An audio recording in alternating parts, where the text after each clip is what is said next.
오늘 이제 이상민이가 지금 듣고 있는 상황이라서 좀 불안하기도 하고 또 하나는 지금 민주당에서 사법개혁 법안 네네. 지금 통과시키기 직전이거든요. 본회의 통과시키기 직전. 네네. 이제 그러다 법사위 보니까 통과시켰습니다. 지금 대법에서 엄청나게 반발을 하고 있어요. 그런 것들이 선고에 좀 악영향을 끼치지는 않을까 하는 개인적인 우려가 있는데 어떻습니까?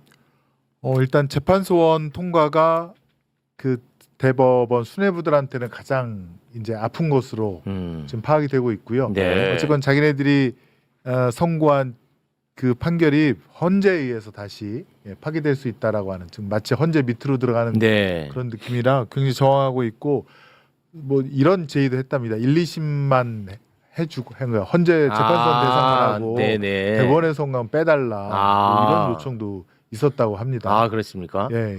지금까지 한 7, 80년 동안 했던 대법원의 위상이라든가 이런 것들이 굉장히 심각한 네. 변화가 있기 때문에 네. 굉장히 아파하는 것 같습니다. 그 사법개혁 관련해 가지고는 저희가 잠시 후에 깊이 있게 좀 다루긴 할 텐데 이제 그런 것들 때문에 지금 오늘 조의대도 반발하는 모습을 출근길에 출근하면서, 보였거든요. 네. 이제 그런 열었죠. 것들이 이게 좀 악영향을 끼치진 않을까 걱정하는 거. 이건 어떻게 보세요? 그렇지는 않을까요? 아니면 그럴 수도 있나요?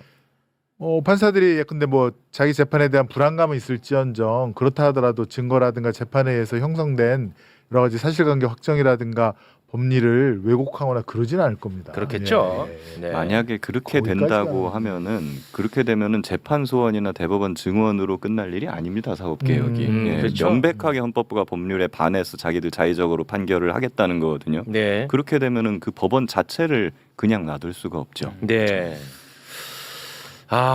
지금 이상민이가 10분이 지났는데도 뭐야, 이게? 아직까지 지금 입장을 하지 않고 있는 이 초유의 사태가 발생을 했습니다. 상당히 늦는 건데요. 10분 안. 이렇게 되면은 어떤 뭐 괘씸죄 같은 거, 지각죄 같은 거, 뭐 이런 거는 어떻게 더 추가가 안 될까요? 형량이 좀 는다거나. 네. 판결문 다 써놨는데 그걸 어쩌라고 지금 써놨어요. 애드립 안 돼요, 애드립? 네. 늦었으니까 고치라고 여기서 감치. 긋고 뭐 이렇게 감치 플러스 어떻습니까? 애드립으로 아니, 예를 들어서 징역 15년 선고되는 피고인한테 뭐 네. 감치 2주일이 뭔 감치 의미가 있어? 뭐 그래도 좀 통쾌하잖아요. 그러니까 지각했잖아요. 2주 늦었다고? 아니, 아니 바꿀 근데 수는 있습니다. 저게 불구속 피고인이면 피고인의 잘못인데 구속 피고인이니까 그러니까 어떤 피고인이 좌우할 수 없는 사정 때문에 늦는다고 봐야겠죠. 예. 구속되어 있는 피고인. 뭐가 있나 보네요. 뭐 잠시 후에 그 판결문을 우리가 이제 들을 때 좀 도움이 좀 될까 해서 저희가 또 CCTV 하나를 또 준비를 해놨으니까 이것도 또 한번 좀 보고 가겠습니다. 이상민이 안주머니에서 문건을 꺼내는 장면, 요거 아주 결정타입니다. 요거는 빠져나갈 수 있는 방법이 없어요. 그것도 다시 한번 그럼 보고 오겠습니다.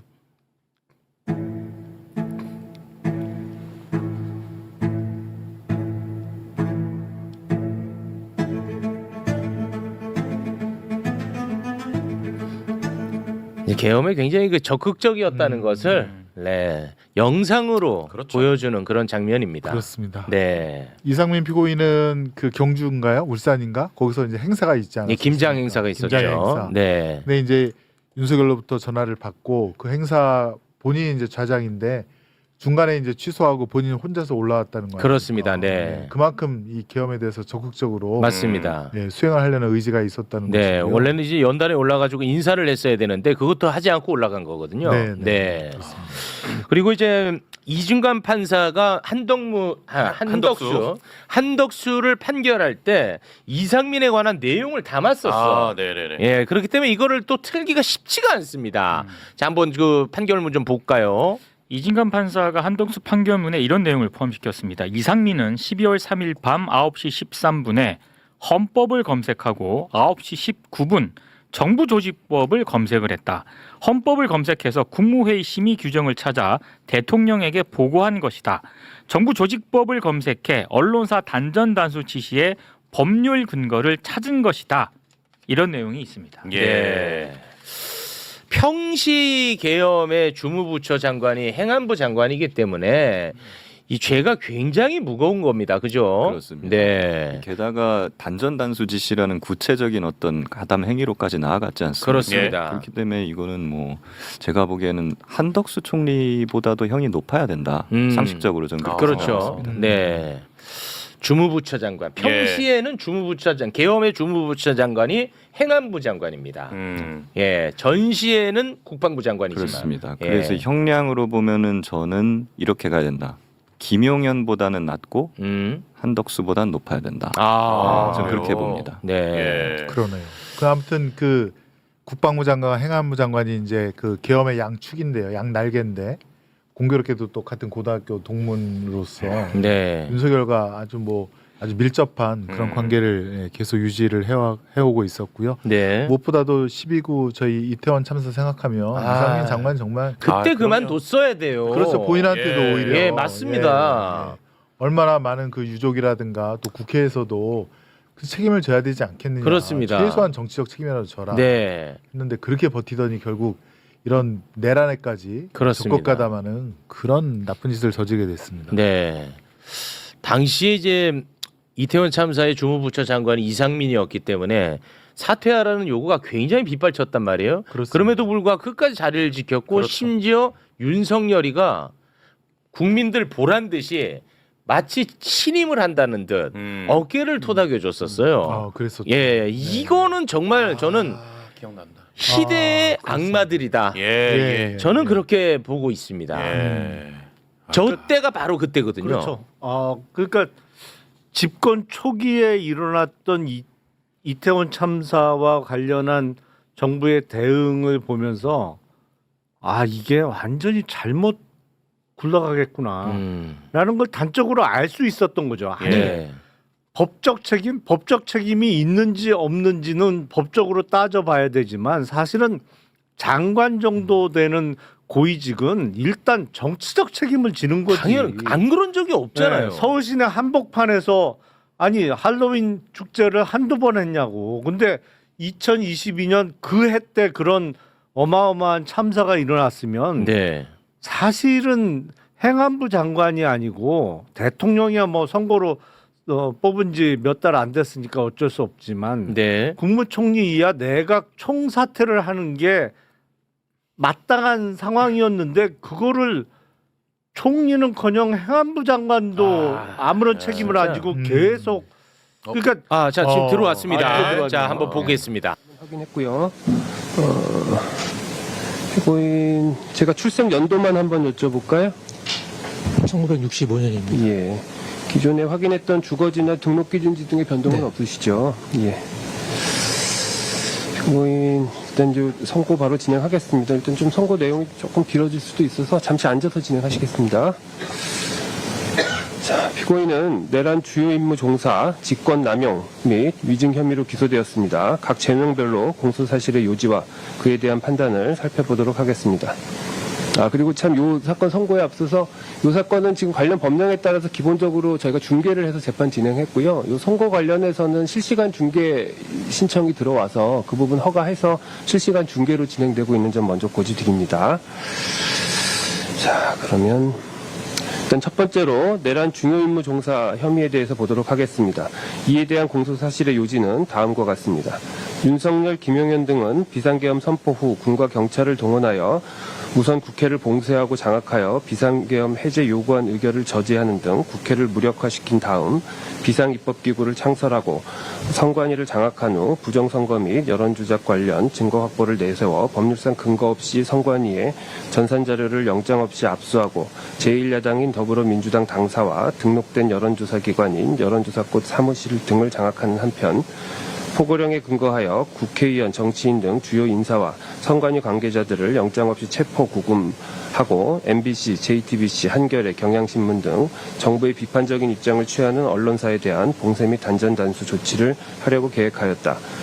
이와 같은 모의에 따라 윤석열, 김용현 등은 2024년 12월 3일 22시경을 기하여 전국에 비상계엄을 선포하기로 하고 사전에 국무총리, 법무부 장관, 행정안전부 장관인 피고인, 통일부 장관, 외교부 장관, 국가정보원장만을 대통령실로 불러 피고인에게 국회, 선관위, 민주당 당사, 언론사, 등 주요 기관에 대한 시간대별 봉쇄 계획 및 특정 언론사 단전단수 조치 지시가 담긴 비상계엄 관련 문건을 한덕수와 조태열에게도 각 해당 비상계엄 관련 문건을 각각 건네주는 등으로 비상계엄 선포에 따른 조치사항을 지시하였다. 이후 윤석열, 김용현은 기획재정부 장관, 농림축산부 장관 등 국무위원을 추가로 소집할 것을 지시하였고 22시 16분경 국무회의 구성원 11명이 모이자 국무위원들에게 미리 준비한 계엄 선포문 4본을 나눠주며 비상계엄을 선포하겠다고 통보한 후 대접견실에서 나와 대국민 담화를 발표하고 비상계엄을 선포하였다. 이후 김용현은 미리 작성하여 가지고 있던 포고령을 계엄 사령관에게 건네주면서 이를 발령하라고 지시하였고 이에 따라 박안수는 23시 23분경 포고령을 발령하였다.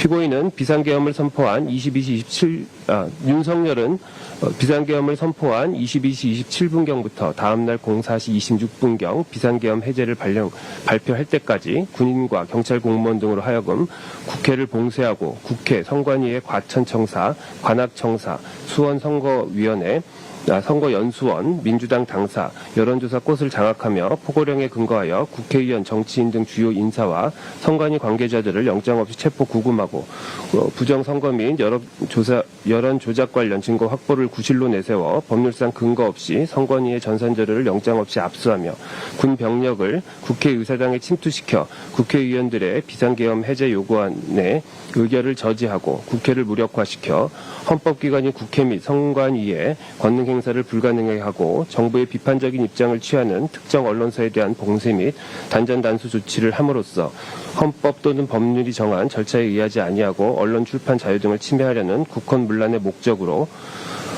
국군 방첩 사령부 등 무장 군인 1,600여 명과 경찰관 약 3,790명 등을 동원하여 국회, 선관위, 민주당 당사, 여론조사 꽃 등을 점거, 출입 통제하는 등의 방법으로 강압하여 한 지역에 평원을 해하는 폭동을 일으켰다. 피고인은 이와 같이 계엄 선포 당일 대통령실에 도착하여 윤석열로부터 오늘 밤 비상계엄을 선포하겠다는 취지의 말을 듣고 김용현을 통하여 국회, 민주당사 등 주요 기관 봉쇄 계획 및 특정 언론사에 대한 단전 단수 조치 지시 문건을 받아 이에 관한 지시를 받은 후 이를 이행하기로 마음먹고 비상계엄이 선포된 후 국회 주변에 서울 경찰청 소속 기동대가 배치되어 국회를 통제하고 포고령이 공포된 상황에서 23시 34분경 서울정부청사 12층에 있는 본인의 집무실에서 경찰청장이 조지호와 통화한 이후 계속하여 23시 37분경 소방청 상황 판단 회의를 주재하고 있던 소방청장 허석권에게 전화하여 특별한 사건 사고에 소방이 출동한 것이 있는지 소방청이 단전단수 요청을 받은 것이 있는지를 묻고 한겨레, 경향, MBC, JTBC, 김어준 뉴스공장에 24시에 경찰이 투입된다. 연락이 가면 서로 협력해서 적절한 조치를 취해라 라는 취지로 말하며 특정 언론사 단전 단수에 대한 협조를 지시하였다. 이로써 피고인은 윤석열, 김용현 등과 순차 공모하여 윤석열로부터 받은 국회 등 주요 기관 시간대별 봉사 계획 및 특정 언론사 단전단수 조치 지시를 소방청장에게 전달하면서 소방청으로 하여금 경찰과 협력하여 특정 언론사 건물 5곳에 대한 단전단수 조치를 시행하도록 지시함으로써 위 내란행위에 대한 주요 임무를 종사하였다. 이러한 공소사실에 대해서 피고인 및 변호인의 주장 중에 공소장 일본주의 위배에 대한 주장을 먼저 살펴보면 피고인 및 변호인은 이 사건 공소장에는 피고인이 관여하지 않은 비상계엄 및 내란 행위에 대한 상세한 기재가 있고 피고인에 대한 공소사실과 직접적인 관련이 없는 부분이 다수 기재되어 있으며 여러 관계자들의 행위를 연결하여 기재함으로써 법관으로 하여금 불필요한 선입견이나 예단을 가지도록 하고 있어 공소장 일본주의에 위반된다라는 취지의 주장을 하고 있습니다. 이 사건 공소사실에 구속요건적 행위에 해당하는 사실 이외에 사건의 배경, 전제사실, 공모에 이르게 된 경위 등 다소 장황하게 기재되어 있는 부분은 있으나 이 사건 공소사실 중 내란 중요 임무 종사 부분은 윤석열을 우두머리로 하는 내란죄를 전제로 하는 것으로서 집합범인 내란죄의 특성상 피고인의 행위만을 단일 범죄나 사건으로 특정하기 어렵고 피고인을 비롯한 내란 우두머리 및 여러 주요 임무 종사 자들의 행위를 기재할 필요성이 있으며 이 사건 공소 사실의 적용 법조 및 죄명에 의하면 피고인에 대한 공소는 내란 중요 임무 종사, 직권남용 권리행사 방해, 위증 등에 대해서만 제기된 것이 분명하다는 점을 종합하여 보면 이 사건 공소장 기재가 법관에게 예단을 생기게 하여 범죄 사실의 실체를 파악하고 심증을 형성하는 데 장애를 일으킬 정도에 이르렀다고 보기는 어렵습니다. 그래서 이에 대한 주장은 받아들이지 않습니다. 다음으로 피고인에 대한 내란 주요 임무 종사 성립 여부에 대한 판단을 하기에 앞서서 윤석열과 김용현 등의 내란죄 성립 여부를 살펴보면 이 법원이 적법하게 조사하여 채택한 증거들에 의하면 다음과 같은 사실이 인정됩니다. 윤석열은 계엄 당일 19시경부터 19시 30분경 사이에 김용현과 함께 대통령 안전 가옥에서 조지호 김봉식을 만났고 그 자리에서 동석한 김용현은 윤석열이 지켜보는 가운데 조지호 김봉식에게 계엄군의 출동 시각과 출동 장소를 의미하는 22시 국회, 23시 민주당사 등과 같이 기재된 문건을 교부하였습니다. 이후 서울경찰청으로 복귀한 김봉식은 19시 50분경 여의도 인근에 배치된 경찰 기동대 현황을 파악하였고 20시 07분경 조지호에게 전화를 걸어 여의도 인근에 4-5개의 기동대가 있다고 보고하였으며 서울경찰청 경비부장을 통해 광화문 타격대에 여의도 배치를 지시하였다.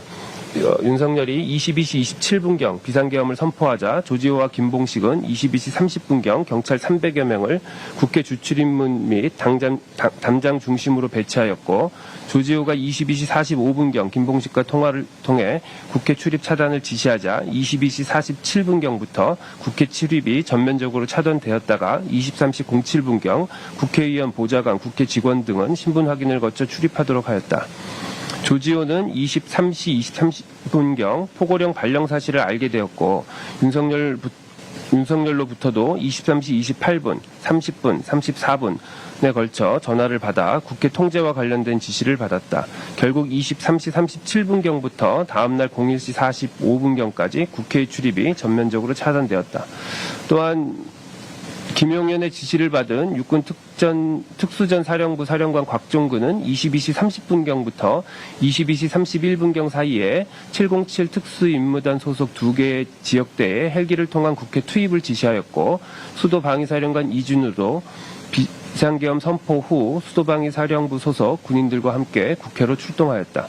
707 특수임무단 소속 군인들은 국회 경내 운동장에 도착한 후 본관으로 이동하여 국회 본관으로 들어가는 출입문을 확보하고자 하였고 그 후 일부는 국회 본관 유리창을 깨고 본관 내부로 진입하였다. 제1공수여단 소속 군인들도 12월 4일 00시 30분경 국회에 도착하여 그 무렵 국회 경내로 진입하였다. 한편 윤석열은 2024년 12월 4일 00시 30분경 박종근에게 전화를 걸어 아직 의결 정족수가 채워지지 않은 것 같다. 문을 부수고 들어가 안에 있는 인원들을 밖으로 끄집어내라. 라는 취지로 지시하였고 이진우도 같은 날 00시 40분부터 00시 45분경 사이에 제1경비여단장에게 국회 본관 내부로 들어가 국회의원들을 외부로 끌어내라. 라는 취지의 지시를 하였다. 정보사령부 소속 군인 10여 명은 비상계엄 선포 후 선관위 과천청사에 진입해 선관위 직원들의 휴대전화를 압수하고 외부 연락 차단, 출입 통제 등을 하였고 선관위 서버 등의 전산 시스템을 촬영하기도 하였으며 제3공수여단 소속 군인들은 선관위 과천청사와 수원에 있는 선거연수원으로 출동하였고 제9공수여단은 선관위 과천청사에 출동하였다. 또한 곽종근은 비상계엄 선포 무렵 민주당사로에 편의대 출동 지시를 하였고 제9공수여단 소속 군인들에게는 서울 서대문구에 위치한 여론조사 꽃으로의 출동을 지시하였다. 민주당사로 이동 중이던 제1공수여단 소속 군인들은 국회의 비상계엄 해제 요구 결의안이 가결된 이후인 24년 12월 4일 01시 06분경 육군 특수전 사령부로부터 대기 지시를 받고 그때부터 02시 35분경까지 당산역 일대 도로에서 정차 후 대기하다가 부대로 복귀하였으며 여론조사 꽃으로 출동한 제9공수여단 소속 군인들은 00시 50분경 여론조사 꽃에 도착한 후 같은 날 01시 09분경까지 건물 앞을 정부한 채 외부인들의 출입을 통제하였다. 이러한 사실에 비추어 판단하건대 윤석열, 김용현 등은 국회와 야당 강사 및 언론사를 물리적으로 봉쇄하여 이들의 기능을 마비시키거나 독립된 헌법기관인 선관위를 영장 없이 압수수색하고자 하였는데 이는 헌법의 대의제 민주주의, 민주적 기본질서의 규범적 효력을 상실케 하고 헌법에 의하여 설치된 국가기관인 국회의 권능 행사를 불가능해 하려는 국헌문란의 목적 아래 이루어진 행위들로 판단된다. 윤석열, 김용현 등이 일련의 지휘 체계에 따라 집단적으로 다수의 군병력 및 경찰력을 동원하여 국가기관인 국회, 선관위를 점거, 출입, 통제하고 그 활동을 제한하려 한 이상 윤석열, 김용현 등은 국헌을 문란하게 할 목적으로 다수인이 결합하여 유형력을 행사하고 해악을 고지함으로써 한 지방의 평온을 해할 정도의 위력이 있는 폭동, 즉 내란 행위를 일으켰다고 판단된다. 피고인의 내란 중요임무 종사 행위와 관련하여 피고인 주장의 요지는 피고인은 윤석열, 김용현 등과 사전에 내란을 공모한 적이 없고 오히려 계엄 선포에 반대하였으며 당시에는 윤석열이 헌법상 대통령에게 부여된 비상계엄 선포권을 헌법과 법률에 위반하여 행사하고 있는지 여부에 대한 판단을 내리기 어려운 상황이었고 허석공과 통화할 당시에는 포고령이 내려진 사실 및 국회 봉쇄 사실을 제대로 알지 못하여 국헌문란의 목적이나 폭동에 대한 인식이나 고의가 전혀 없었으며 윤석열이나 김용현으로부터 특정 언론사 봉쇄 및 단전단수 조치에 관한 지시를 받거나 이에 따라 소방청장에게 특정 언론사 단전 단수에 대한 협조 지시 내지 내란의 중요 임무에 해당하는 지시를 내린 바가 전혀 없으며 실제 계엄 선포 당일 특정 언론사에 대한 봉쇄가 이루어진 사실도 전혀 없으므로 피고인이 내란의 중요 임무를 분담하거나 이에 해당하는 행위를 하였다고 볼 수 없다는 것입니다. 우선 피고인이 계엄 선포 당일 행적을 살펴보면 다음과 같습니다. 피고인은 계엄 선포 당일 오전 개최된 국무회의에 참석 후 자신의 집무실에서 김용현과 따로 5분에서 10분가량 이야기를 나누고 오후에는 울산 문수야구장에서 국민통합 김장 행사에 참석하였고 이어 중앙지방정책협의회에 참석하였다가 17시경 회의 도중 나와 KTX를 타고 상경하였다. 피고인은 상경 도중 김용현과 비화폰으로 통화하고 서울역에 도착한 이후에는 바로 대통령실이 있는 용산으로 이동하였다. 피고인이 도착했을 당시 집무실에는 윤석열, 김용현 그리고 먼저 도착한 박성재가 있었고 피고인 도착 이후 한덕수, 김영호, 조태열, 조태용이 순차로 집무실로 들어왔다. 21시 09분경 조태열, 김영호, 박성재, 조태영, 한덕수가 대통령 집무실에서 나와 대접견실로 이동하였는데 당시 한덕수, 조태열, 조태용은 각각 손에 A4 크기의 문건을 들고 나왔고 피고인 박성재, 김영호는 손에 문건을 들고 있지 않았다. 피고인은 21시 48분경 상의 왼쪽 안주머니에서 A4 크기의 문건을 꺼내어 펼쳐보았고 21시 51분경 다시 문건을 꺼내어 잠시 확인 후 다시 상의 왼쪽 안주머니에 넣었다. 피고인은 21시 56분경에도 위 문건을 꺼내어 펼쳐보았다. 그 무렵 조태열은 대접견실에서 김용현에게 그럼 군대가 이미 다 대기하고 있는 겁니까? 라는 취지로 물었고 김용현은 그렇다라고 답하였다. 그 자리에는 피고인을 비롯한 한덕수, 박성재, 조태영 등이 동석하고 있었다. 윤석열은 22시 14분경 연결 출입문을 통해 집무실에서 대접견실로 나와 자리에 앉았고 비상계엄 선포의 필요성, 정당성에 대해 일방적으로 말하기 시작하였다. 그리고 오영주가 22시 16분경 도착하여 국무회의 구성원 총 11명이 모이게 되자 김용현은 복사한 비상계엄 선포문을 참가자들에게 나누어 주었다. 윤석열은 22시 18분경 대접견실 자리에서 일어나 김용현과 함께 나갔고 이후 대국민 담화를 발표하며 22시 27분경 비상계엄을 선포하였다.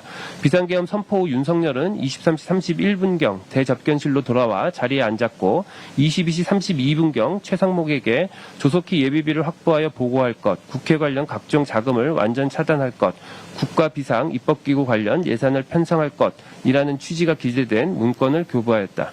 피고인 한덕수 피고인과 한덕수 이외의 나머지 사람들은 22시 42분경 대접견실을 퇴장하기 시작하였고 피고인과 한덕수만이 22시 54분경부터 약 11분간 대접견실에 남아 있었다.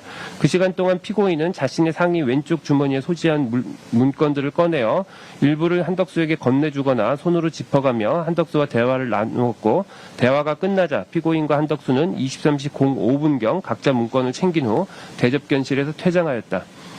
대통령실에서 나온 피고인은 정부 종합청사로 돌아와 23시 34분경 본인의 집무실에서 조지호에게 전화를 걸었고 조지호와 통화가 종료된 직후인 23시 37분경 허석권에게 전화를 걸어 통화하였다. 이후 피고인은 2024년 12월 4일 자정부터 00시 30분경까지 정부 서울청사에서 행정안전부 실장급 긴급 간부회의를 주재하였고 01시경 정부 청사에서 자택으로 귀가하였다가 다시 03시 11분경 비상계엄 해제를 위한 국무회의에 참석하기 위해 대통령실 대접견실에 도착하였다. 이런 사실관계를 바탕으로 먼저 주요 기관 봉쇄 계획 및 단전단수 조치 문건의 존재 여부와 그 구체적인 내용에 대해서 살펴보면 다음에서 살피는 각 사실들을 종합하여 볼 때 주요 기관 봉쇄 및 단전단수 조치 문건은 존재하고 위 문건에는 군, 경찰이 투입되어 봉쇄할 기관과 투입 시간대가 기재되어 있었으며 소방청은 특정 언론사 단전단수를 이행한다는 취지의 내용도 포함되어 있었던 것으로 판단됩니다.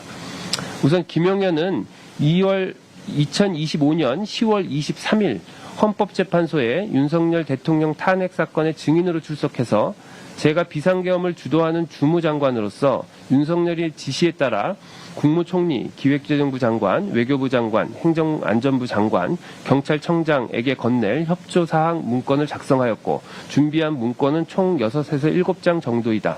조지호 김봉식에게 건넨 문건에 22시 국회, 23시 민주당 당사 이런 내용이 적혀 있었는데 앞의 숫자는 시간을 의미하고 정확히는 기억나지 않지만 뒤의 장소에 민주당 당사, 선관위, 국회, 방송사, MBC, 여론조사 꽃 등이 적혀 있었다. 행정부 장관의 문건에 있는 내용은 경찰청장에게 건넨 문건과 똑같은 내용이다 라고 진술하였다. 조지호 김봉식, 조지호의 배우자가 이 법정에서 증언한 바에 따르면 윤석열이 동석한 자리에서 김용현이 조지호와 김봉식에게 교부한 문건에는 22시 국회, 23시 민주당 당사라고 기재되어 있었고 그 밑에도 이런 식으로 기관명이 쭉 기재되어 있었으며 그중에는 MBC, 여론조사 꽃 등의 단어도 기재되어 있었다.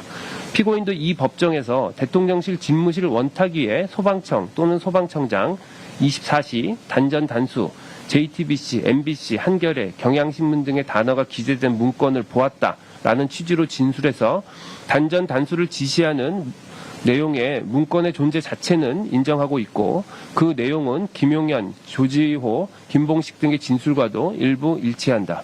조지호, 김봉식은 비상계엄 선포 무렵 국회 주변에 경찰 기동대를 배치하고 비상계엄 선포 후 국회의원 등의 출입을 제한하였으며 김용현의 지시로 군인들의 국회 경내 및 본관에 김용현의 지시로 군인들이 국회 경내 및 본관에 진입하였을 뿐만 아니라 선관위 과천청사, 관악청사, 수원 선거연수원, 민주당 당사, 여론조사 꽃에도 출동한 바 있다. 여기에다가 윤석열, 김용현은 경찰력이 주로 투입되고 군 병력은 숙련된 간부 위주로만 투입하기로 계획하고 있었다는 취지로 진술하고 있는 점, 김용현은 병력을 투입할 우선순위는 국회와 선관위였고 민주당 당사와 여론조사 꽃은 우선순위에서 떨어지는 곳이었다. 여기는 병력이 제한되다 보니까 시간을 봐서 병력을 투입하는 걸로 그렇게 생각하고 있었다라고 진술하기도 한 점을 더하여 볼 때 결국 주요 기관 봉쇄 계획 및 단전단수 조치 지시 문건은 윤석열, 김용현 등 내란 집단의 내란 행위에 대한 구체적인 실행 계획에 해당하고 비상계엄의 선포 및 이에 따른 구체적 폭동 행위의 전개 과정을 종합하여 볼 때 실제 내란 행위 과정에서도 위 문건에 기재된 내용이 상당수 이행되었거나 적어도 실행의 착수에 이르렀으므로 위 문건은 존재한다고 판단된다. 다음으로 피고인은 윤석열로부터 주요 기관 봉쇄 계획 및 단전단수 조치 지시 문건을 교부받고 특정 언론사에 대한 단전단수 이행을 지시받았는지 여부를 살피건대 이도 다음에서 살피는 사실과 사정 등을 종합하여 보면 피고인이 위 문건을 교부받고 특정 언론사에 대한 단전단수 이행 지시를 받은 것으로 판단됩니다. 관련 사실은 김용현이 윤석열의 지시로 국무총리, 행정안전부 장관, 외교부 장관, 기획재정부 장관, 경찰청장 등에게 교부할 문건을 만들었고 실제 한덕수, 조태열, 최상목, 조지옥, 김봉식에게 해당 문건들이 교부되었다. 더구나 윤석열은 김용현이 19시경 찾아와 국회 외곽은 경찰이 경비를 서야 할 것 같다고 하길래 내가 경찰청장에게 전화를 걸어 바꿔주려고 하다가 서로 지휘, 소관부서가 아니기 때문에 조지호와 김봉식을 삼청동 안전가옥으로 오라고 하고 김용현을 데리고 들어갔다. 거기서 잘 협조해달라고 했다. 라거나 김용현이 국회 바깥 외곽을 경찰 지원을 받았으면 좋겠다고 하길래 경찰청장 및 서울경찰청장을 연결시켜 주었다라고 각 진술하고 있는 점을 더하여 볼 때 김용현이 내란 행위에 대한 세부적인 실행 계획을 수립하고 윤석열은 각 부처의 소관 부서나 지휘감독 관계를 염두에 두면서 윤석열이 수립한 계획을 구체적으로 지시한 것으로 보인다. 그런데 주요기관 봉쇄 및 단전단수 조치 지시 문건의 내용은 경찰청, 소방청과 관련된 업무이고 경찰청과 소방청을 지휘할 권한이 있는 소관 부처는 행정안전부 장관이므로 그 장관인 피고인도 위 문건을 교부받았을 것으로 보인다.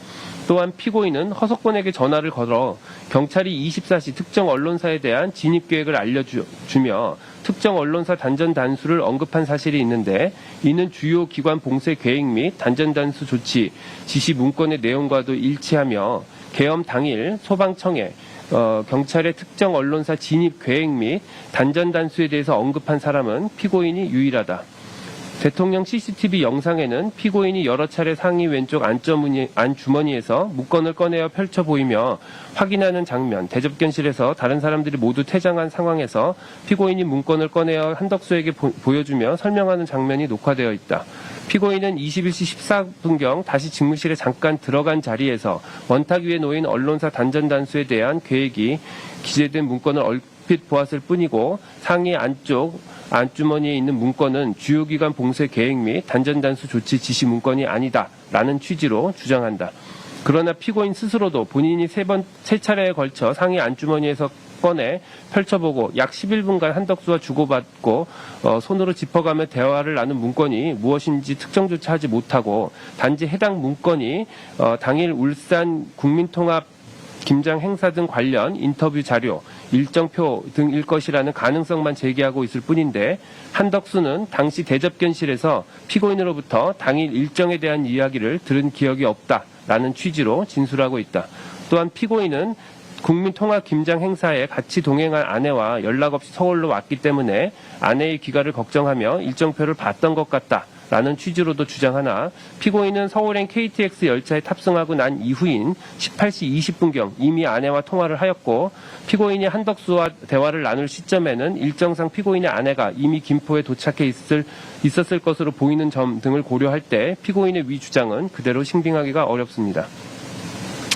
다음으로 피고인이 허석권에게 특정 언론사 단전 단수에 대한 협조 지시를 하였는지 여부를 보건대 허석권은 이 법정에서 피고인이 피고인으로부터 전화가 와서 받았는데 피고인이 특별한 사건 사고에 소방이 출동할 것이 있느냐라고 물어 특별한 상황은 없습니다. 라고 답변했더니 이어서 피고인이 소방청이 단전단수 요청받은 것이 있느냐고 물었고 그래서 제가 요청받은 것이 없습니다. 라고 했다. 그러자 피고인이 한겨레, 경향, MBC, JTBC, 김어준의 뉴스공장에 24시에 경찰이 투입 또는 진입된다.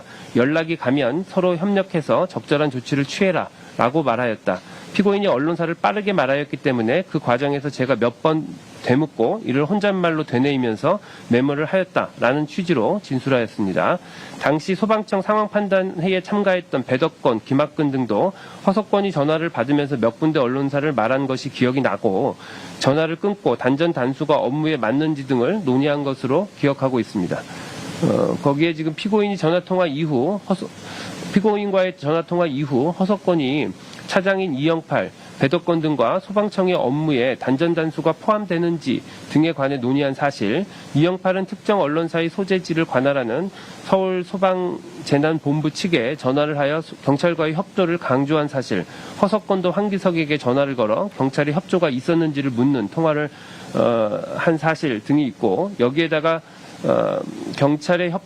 소방과 경찰의 협조는 일상적으로 발생하는 일이기 때문에 굳이 소방청장과 경찰청 차장이 이를 직접 서울 소방재난본부장에게 강조해야 할 필요성이 전혀 없고, 소방청 판단 회의에서는 특정 언론사 단전 단수에 대해 반대하는 취지의 의견이 기재되었던 점 등을 더하여 볼 때 허석건과 이영팔은 피고인의 전화가 특정 언론사 단전 단수에 대한 협조 지시임을 전제로 서울 소방재난본부의 단전 단수에 대한 직접적인 언급은 최대한 자제하면서도 경찰로부터 단전 단수 협조 요청이 온 것이 있는지를 확인하고 향후 있을 경찰의 단전 단수 협조 요청에 대비하여 서울 소방재난본부 차원의 대응을 강조하는 등 피고인의 지시에 부합하는 후속 행위를 한 것으로 보입니다.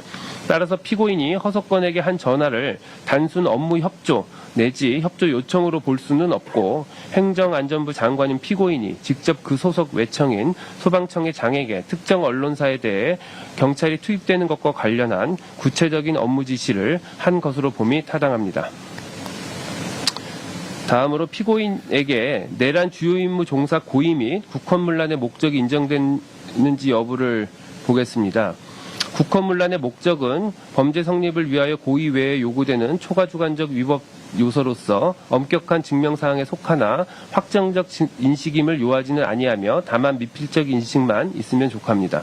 한편 내란죄는 다수인이 집단을 이루어 국헌문란 행위라는 하나의 내란 행위에 나아가는 것이므로 내란 행위를 포괄적으로 용인하고 있는 이상 내란 집단의 구성원 각자가 내란을 구성하는 모든 개별적 구체적 행위, 즉 내란 집단의 행위라고 인정되는 모든 행위에 대하여 이를 구체적으로 인식하거나 관여할 필요는 없고, 전체적으로 내란의 각자가 가공하는 의사를 가지고 이에 기여한 바가 있는 이상 내란죄의 질책을 질 수밖에 없습니다.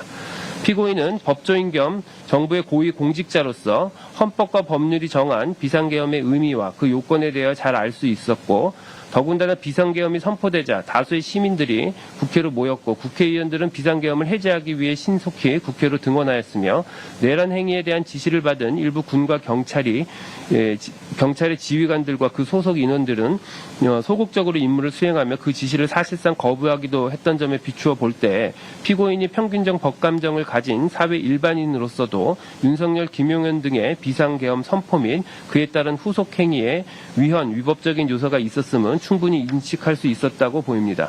피고인은 적어도 20시 36분경 대통령실에 도착한 이후 비상계엄 선포에 대해서 분명히 인식하였고, 윤석열로부터 주요기관 봉쇄 계획 및 언론사 단전 단수 조치 지시 문건을 받아 그 이행의 지시를 받았으며, 위 문건에는 군 내지 경찰이 투입하여 봉쇄할 여러 기관이 기재되어 있었기 때문에 피고인은 해당 기관들에 대한 병력 내지 경찰력 투입을 예상하거나 충분히 예상할 수 있었습니다.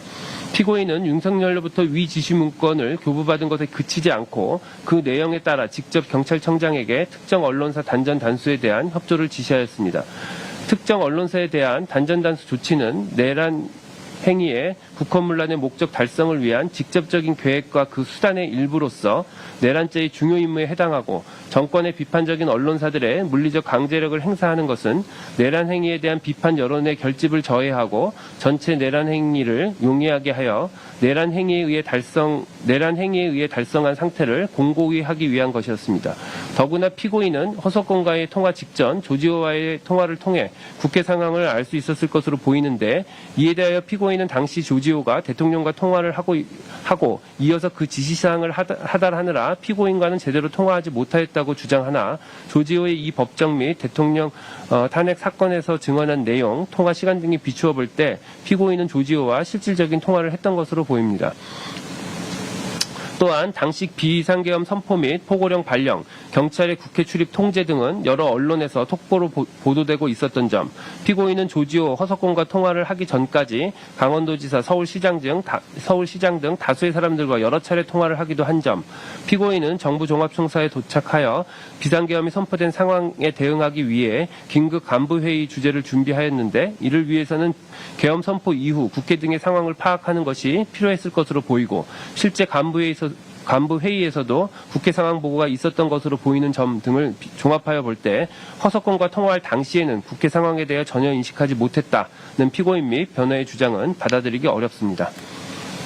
단전단수 결과가 발생하지 않았음에도 피고인이 내란죄의 죄책을 지는지 여부를 살피건대 앞서 살펴본 바와 같이 내란 집단이 경찰력을 동원해 국회에 대한 출입을 전면적으로 제한하고 국회 병력을 국회 및 본회의장에 위치한 국회 본관에 투입하여 한 지방에 평원을 해야 할 정도의 폭행 협박을 행사한 이상 전체 내란 행위의 구성 요건은 완전히 충족되었다고 보아야 합니다. 결국 피고인이 윤석열, 김용현 등의 내란 집단이 구체적으로 계획한 개별적인 폭동 행위 전부에 대하여 사전에 모의하거나 여기에 관여한 바가 없다 하더라도 내란 행위의 실행 착수 직전에 내란 집단으로부터 위 중요 임무 중 하나인 언론사 단전단수 관련 지시를 받고 그에 따라 내란이 개시된 이후 허석권에게 전화하여 특정 언론사 단전단수를 지시함으로써 내란 집단의 구성원으로서 전체 구성 내란 행위에 포함되는 개개의 행위에 부분적으로 참여하여 내란 행위에 가담함이 인정되는 이상 일련의 폭동 행위로 인하여 기수에 이른 내란죄의 죄책을 면할 수 없고 이는 피고인이 관여한 개개의 행위, 즉 특정 언론사에 대한 단전단수 결과가 발생하지 않은 경우에도 마찬가지라고 보아야 합니다. 따라서 다른 전제에서 선 피고인 및 변호인의 주장은 받아들이지 않습니다. 그렇다면 피고인은 윤석열로부터 주요기관 봉쇄 계획 및 단전단수 조치 지시 문건을 교부받아 그 이행의 지시를 받고 허석권에게 특정 언론사 단전단수에 대한 협조 지시를 함으로써 윤석열, 김용현 등의 내란 집단의 내란 행위에 있어 그 중요한 임무에 종사하였다고 판단됩니다. 다음으로 직권남용 권리행사 방해의 점을 살펴보겠습니다.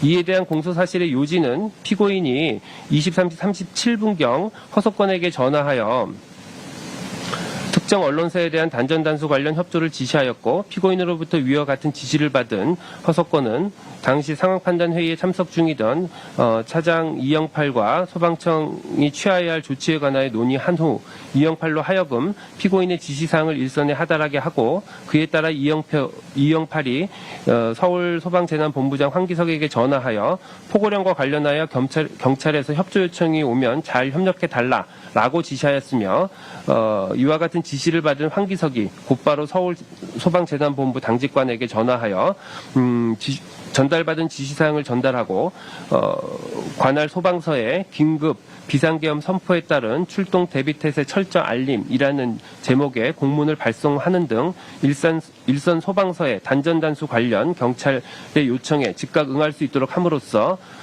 피고인은 행정안전부 장관으로서의 권한을 남용하여 소방청장으로 하여금 소방청 차장을 통해 서울소방재난본부장 황기석에게 특정 언론사에 대한 단전단수 관련 경찰의 협조 요청 시 조치를 취할 것을 지시하게 함으로써 일선 소방서의 특정 언론사에 대한 단전단수 관련 경찰의 요청에 즉각 대응할 수 있는 준비태세를 갖추게 하는 등 의미 없는 일을 하였다는 것입니다.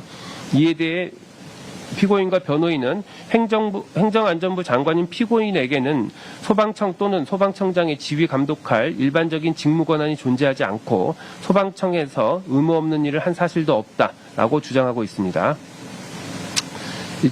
살피건대 직권남용 권리행사 방해는 단순히 공무원이 직권을 남용하는 행위를 하였다는 것만으로 곧바로 성립하는 것이 아니라 직권을 남용하여 현실적으로 다른 사람이 법령상 의무 없는 일을 하게 하였거나 다른 사람이 구체적인 권리 행사를 방해하는 결과가 발생하여야 하고 그 결과의 발생은 직권남용 행위로 인한 것이어야 합니다. 구정부조직법 행정안전부 장관의 소속청장 지휘에 관한 규칙 재난 및 안전관리 기본법 등 관련 규정에 의하면 피고인은 행정안전부 장관으로서 법령에 규정된 권한 행사, 재난관리 등을 위해 그 소속청인 소방청을 지휘할 수 있고 소방청장을 상대로 이에 필요한 업무 지시, 협조 요청 등을 하고 승인 및 보고를 요구할 일반적 직무 권한을 가지고 있다고 판단되고 피고인이 허석권에게 한 언론사 단전단수 협조 지시는 형식적 외형적으로 직무 집행으로 보이는 외관을 갖추었으며 피고인이 허석권에 대한 특정 언론사 단전 단수에 대한 협조 지시는 직권 행사에 가탁하여 실질적 구체적으로 위법 부당한 행위를 한 경우에도 해당됩니다. 다만 당시 다른 사람이 법령상 의무 없는 일을 하였는지와 관련하여 공소 사실에 의하면 피고인이 허석권으로 하여금 하게 한 의무 없는 일이란 서울 소방재난본부 관할 일선 소방서에 언론사 단전 단수와 관련한 소방청의 요청에 즉각 대응할 수 있는 준비 태세를 갖추게 한 것과 황기석에게 언론사 단전 단수에 대한 협조를 지시한 것인데 황기석은 이영팔 또는 허석권과의 통화 이후에도 서울 소방재난본부 차원의 특별한 조치를 취한 사실은 없다라고 진술하였고 서울 소방재난본부 차원에서 일선 소방서에 시달한 지시는 위 출동 대비태세 철저 알림 공문이 유일한데 황기석은 이영팔 허석권으로부터 전화를 받기 전인 22시 50분경부터 비상계엄에 대한 서울 소방재난본부 차원의 대응을 준비하였고 그 일환으로 경찰 등 유관기관 공조 체계로 현장 활동 공동 대응의 내용이 포함된 공문도 통상적인 선례에 따라 이미 작성하고 있었으며 이영팔 또는 허석권과의 전화 통화와 위 공문 작성은 아무런 관련성이 있다고 보기 어렵습니다. 다음으로 황기석은 이 법정에서 이영팔이 전화를 하면서 24시 언론사 5곳 단전 단수라는 단어를 말한 사실이 없다.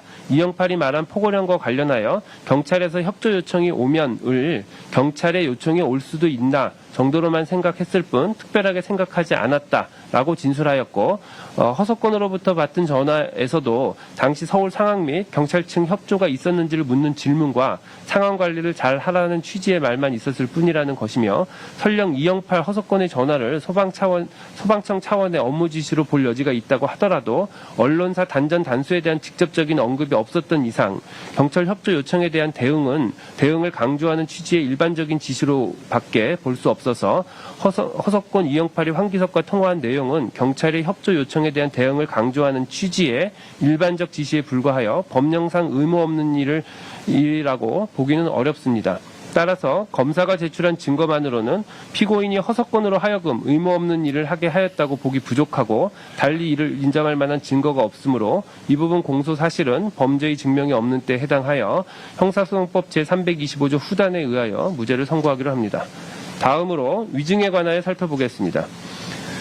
공소사실의 요지는 피고인이 2025년 2월 11일 대통령 윤석열 탄핵사건의 증인으로 출석하여 증언하는 과정에서 사실 계엄 선포 당일 대통령 집무실에서 특정 언론사 단전단수 조치에 관한 문건을 받아 이에 관한 지시를 받은 사실이 있고 이에 따라 허석권에게 단전단수 지시를 한 사실이 있음에도 그런 사실이 전혀 없다는 취지로 허위로 증언하고 대통령 집무실에 들어온 조태열에게 윤석열이 비제외공간 지시 문건을 전달하는 것을 그 자리에서 직접 목격하였고 대접견실에서 윤석열이 최상목에게 문건을 전달한 사실을 목격하였음에도 이를 보지 못하였다고 허위로 증언하였다는 것입니다. 이에 대해 피고인과 변호인은 위와 같은 지시 문건을 교부받거나 그 이행 지시를 받지 않았고 허석권에게 이를 지시한 사실이 전혀 없으며 조태열, 최상목이 문건을 전달받은 것도 보지 못하였고 설령 피고인이 이를 목격하였다 하더라도 당시 피고인은 급작스런 비상계엄 선포로 인하여 정신적 충격과 혼란에 빠진 상태였기 때문에 이를 정확히 기억하지 못하는 것일 뿐 기억에 반하는 진술을 한 것이라고 볼 수는 없다라고 주장하고 있습니다. 우선 피고인이 윤석열로부터 주요기관 봉쇄 계획 및 단전단수 조치 문건을 교부받아 그 이행을 지시받고 그 지시에 따라 허석권에게 특정 언론사 단수에 대한 협조 지시를 한 사실이 있는지를 살펴보면 이는 앞서 살펴본 바와 같이 모두 다 그 사실이 인정되므로 피고인이 이 부분 각 증언은 객관적 사실에 반한 진술임이 인정되고 피고인이 헌법재판소에 증언을 한 시점과 그 사이 피고인이 단전단수 지시에 대한 다수의 보도가 있었던 점 등을 비춰볼 때 피고인이 불과 3개월 만에 그 기억을 모두 상실하였다라고 보기도 어렵습니다. 그래서 이 부분은 유죄로 인정합니다. 다음으로 조태열 문건 관련 증언의 경우 조태영이 대통령 집무실에 들어갈 당시 피고인은 이미 한덕수, 박성재 등과 함께 집무실에 입실해 있는 상태였고 당시 상황에 대해서 조태열은 제가 집무실에 도착한 이후 반대하는 입장을 말하고 이에 대해 윤석열이 대답을 한다고 10여 분이 흐른 것 같다.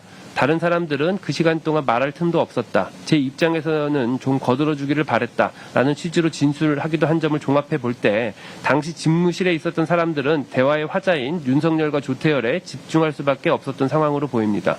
또한 조태열의 진술에 의할 때 윤석열은 제외공간 지시 문건을 조태열에게 집무실 원탁 위로 던지듯이 건네주었고 당시 집무실의 자리 배치 등을 고려해 볼 때 피고인이 이를 보지 못했다고 보기는 어렵습니다.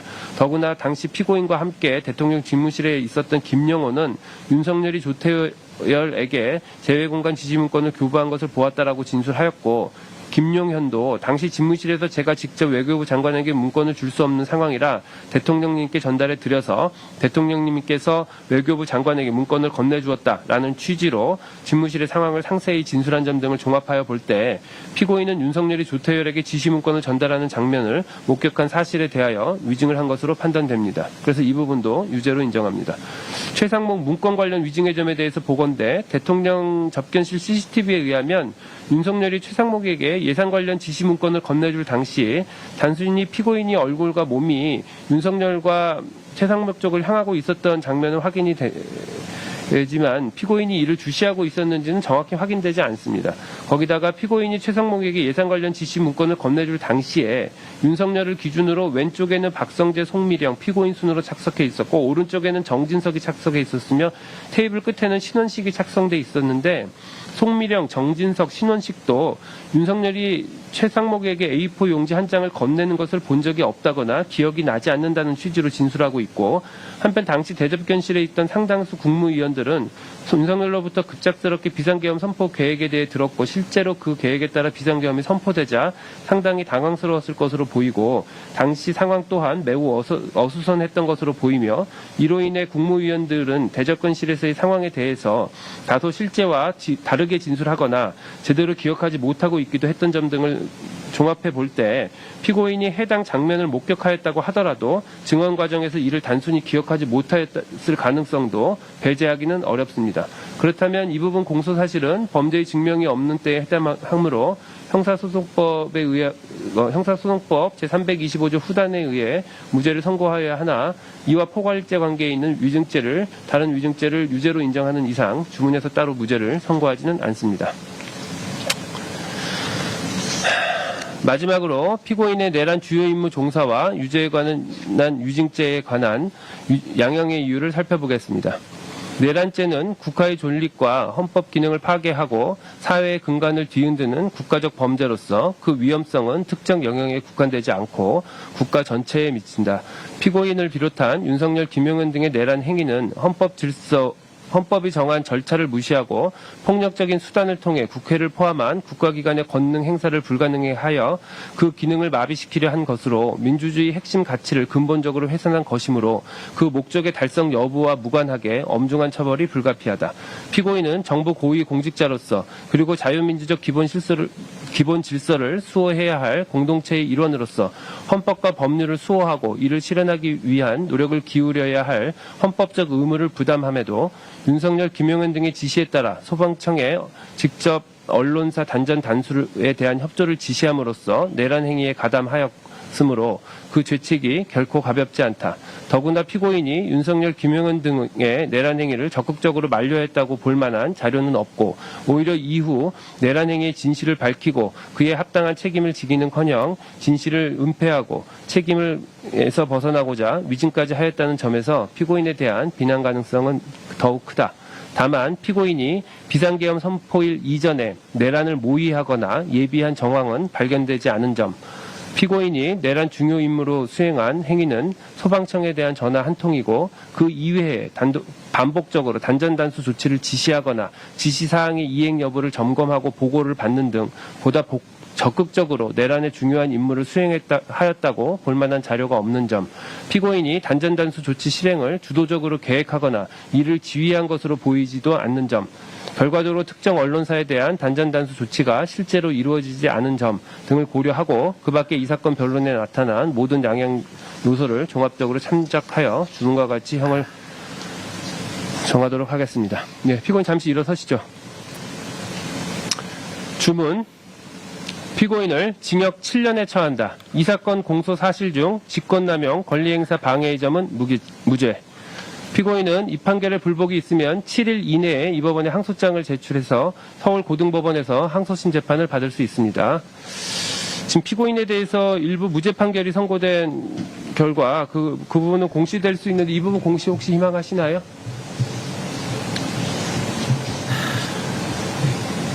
그 부분은 그러면 공시를 원하시나요? 예. 이 부분은 공시하도록 하겠습니다. 예, 선고 마치겠습니다. 가셔도 좋습니다. 정말 진짜. 아니 1시간 내내 분위기가 좋았는데 마지막에 다만 한마디로 그냥 모든 걸 다 꺾어버립니다. 끝까지 들어야 돼요 진짜. 아 내란 주무부처 장관 죄책도 무겁고 정말 엄중히 처벌해야 되는데 마지막에 꺾어버리네요. 7년으로. 쭉 듣다 보면 유무죄 판단은 정확히 한 것 같아요. 예, 저도 굉장히 수긍이 갔습니다. 사실은 저는 이거를 직권남용죄로 별도 기소한 게 약간 의문이에요. 네. 왜냐하면 내란 주요 임무 종사자로 기소된 행위하고 사실은 똑같은 같은 행위죠. 행위죠. 네. 똑같은 행위잖아요. 네네. 이제 직권남용은 이제 평시의 행위에 해당할 수 있는 거죠. 아니 그리고 이제 법조문의 적용만 달라지는 건데 행위는 같은 행위지. 네. 그러니까 단전단수를 지시한 거를 내란의 주요 임무 종사 행위로 볼 거냐, 직권남용으로 볼 거냐. 뭐 이게 뭐 쭉 듣다 보니까 거의 형법 총론 강의를 듣는 교과서에 있는 내용이 쭉 열거돼서 직권남용 무죄 선고된 거는 큰 지장이 없어요. 이거는 뭐 기소 네. 안 했어도 같은 내용인데 네네네. 유무죄 판단은 정확히 했는데 양형은 좀 너무 약하네. 이 정도 했으면 7년보다는 조금 더 중형이 선고되는 게 맞아 보이는데 유무죄 판단은 정확했고 형량은 약했다. 네. 총평을 하자면 다른 분들은 총평을 좀 저는- 부탁드리겠습니다. 아 참.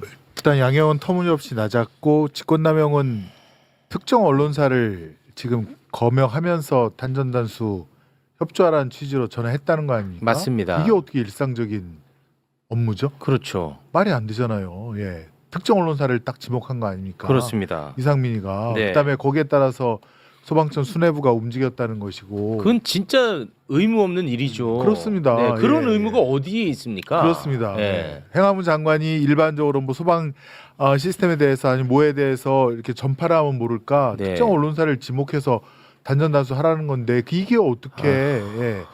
직권남용을 한 게 아닌가 의무 없는 일을 하게 한 것이 아닌가 전 그것도 이해가 안 가고요. 직권남용죄 기소는 워낙 윤석열 쪽서부터 뭐 수사권이 있느냐 없느냐 그때 이제 연결고리가 직권남용에서 시작한 거 아니겠습니까? 공수처도 직권남용에서 있었고 그와 관련된 범죄를 이제 내란을 갖다 수사하고 그 연결선상에서 기소를 한 것 같은데 어쨌건 이게 무죄가 나오는 저는 이해를 할 수가 없고요. 네.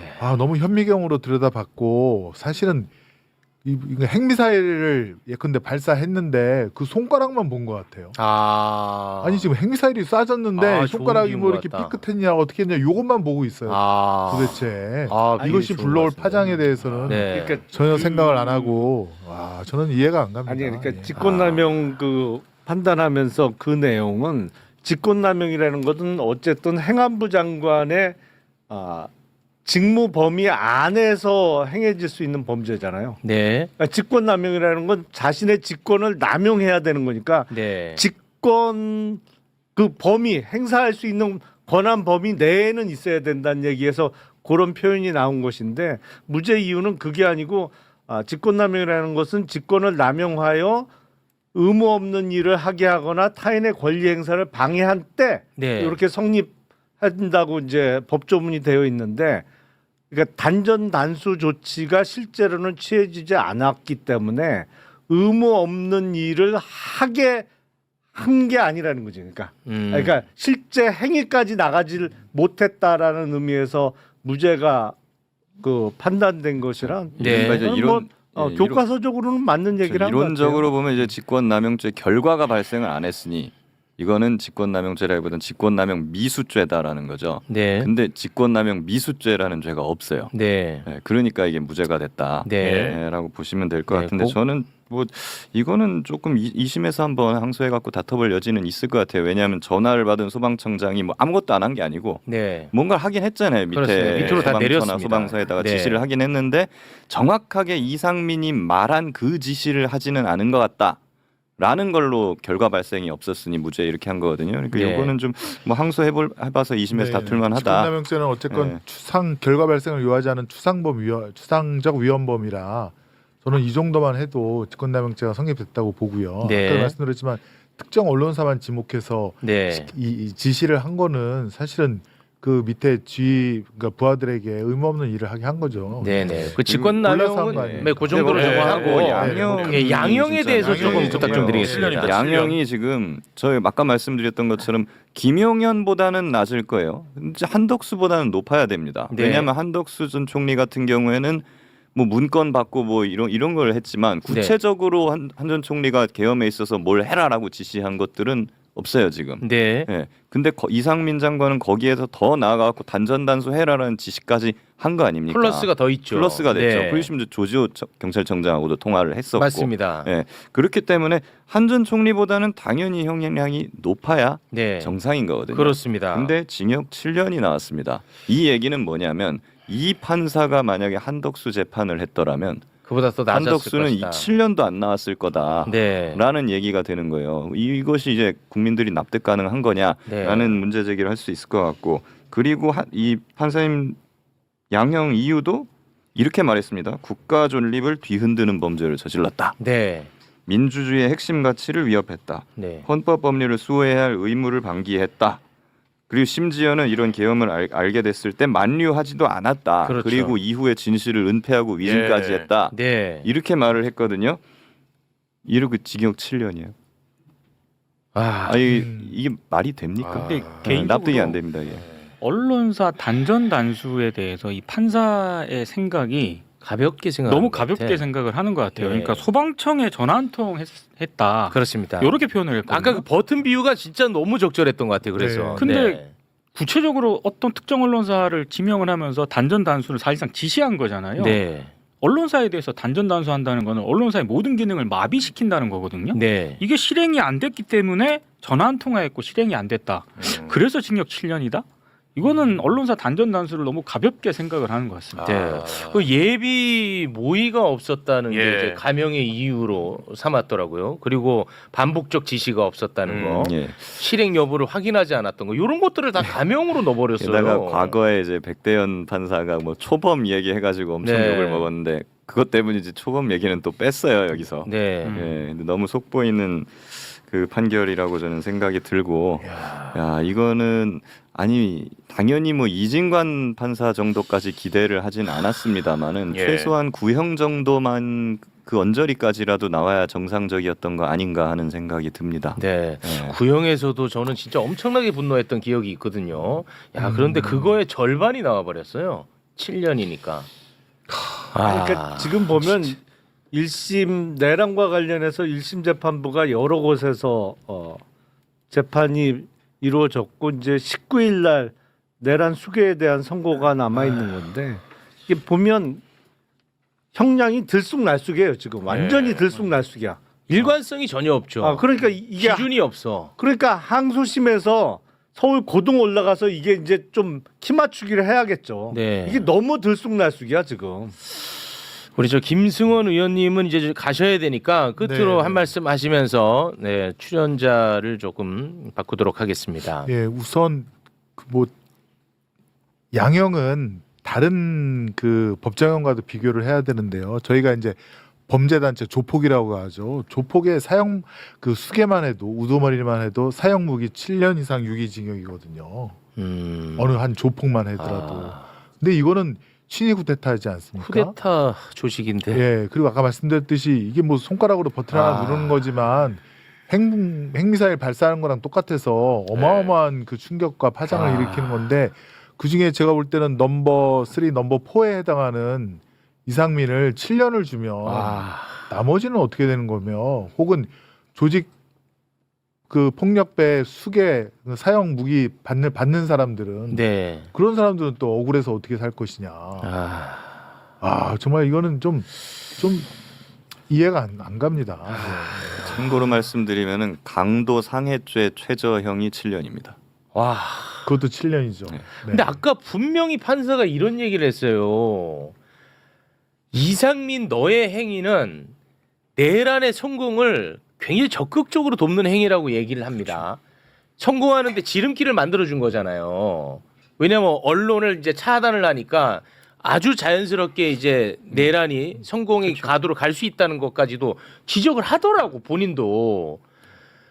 굉장히 근데 이거를 너무 가볍게 생각. 자기 딴에는 7년이 굉장히 중형이라고 생각을 하는 것 같아요. 본인 딴에는. 법원에서는. 그리고 이거는 생각하고 싶지는 않은데 굉장히 잘못된 행동이다라고는 생각하는 것 같아요, 법원이. 그렇지만은 한 7년 정도 살고 나오면 되지 않을까?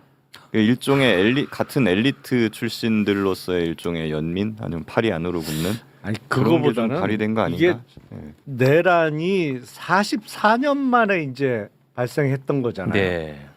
그러니까 다른 뭐 강도상해 무슨 온갖 그 흉악범들은 판사 연수 가면 양형과 관련해서 세미나도 하고 뭐 이렇게 적어봐. 그럼 각자 익숙해지는군요. 그래갖고 예. 이제 좀 키 맞추기를 하거든. 근데 내란죄는 할 일이 없잖아. 그건 네네. 또 벌어질 거라고 누가 생각을 했어. 그러니까 이게 판사들이 재판부별로 양형 감각이 없어. 감각이. 그러니까 들쑥날쑥인 거예요 이게.